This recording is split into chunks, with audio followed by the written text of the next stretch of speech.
बच्चों, आज की कहानी है तीन बहादुर युवकों की, शद्रक, मेशक और अबेदनगो की।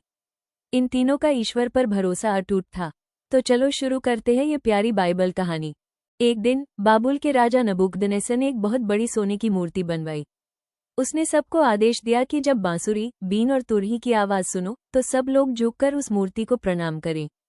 लेकिन शद्रक, मेशक और अबेदनगो ने ये नहीं किया, क्योंकि वे जानते थे हम सिर्फ अपने सच्चे ईश्वर को ही प्रणाम करेंगे। जब राजा को ये बात पता चली तो वो बहुत गुस्सा हुआ। उसने सैनिकों को बुलाया और कहा, इन तीनों को मेरे सामने लाओ। राजा ने पूछा, क्या तुम मेरे आदेश की अवहेलना कर रहे हो?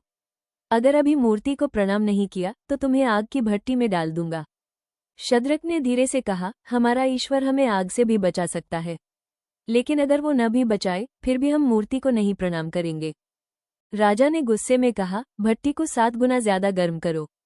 सैनिकों ने आग में बहुत सारी लकड़ियां डाली। लपटें इतनी तेज थीं कि पास खड़े सैनिक भी जल गए। फिर शद्रक, मेशक और अबेदनगो को आग की भट्टी में फेंक दिया गया। लेकिन बच्चों, जब राजा ने अंदर देखा तो वो चौंक गया।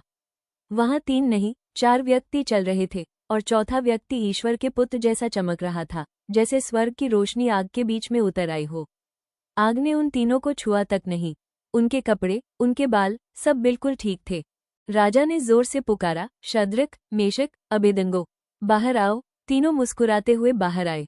सब लोग हैरान थे, उनके कपड़ों में धुएं की गंध तक नहीं थी। राजा ने कहा, शद्रक, मेशक और अबेदनगो का ईश्वर सच्चा ईश्वर है। उसने अपने भक्तों को आग से बचा लिया। बच्चों, इस कहानी से हमें क्या सीख मिलती है? जब हम सच्चे दिल से ईश्वर पर भरोसा रखते हैं तो वो हमें हर मुश्किल और हर आग से बचा लेता है। बस हमें कभी डरना नहीं चाहिए। अगर आपको ये कहानी पसंद आई हो तो हमारे चैनल बाइबल स्टोरी को सब्सक्राइब करना मत भूलिए, क्योंकि अगली बार हम फिर लेकर आएंगे एक नई बाइबल कहानी।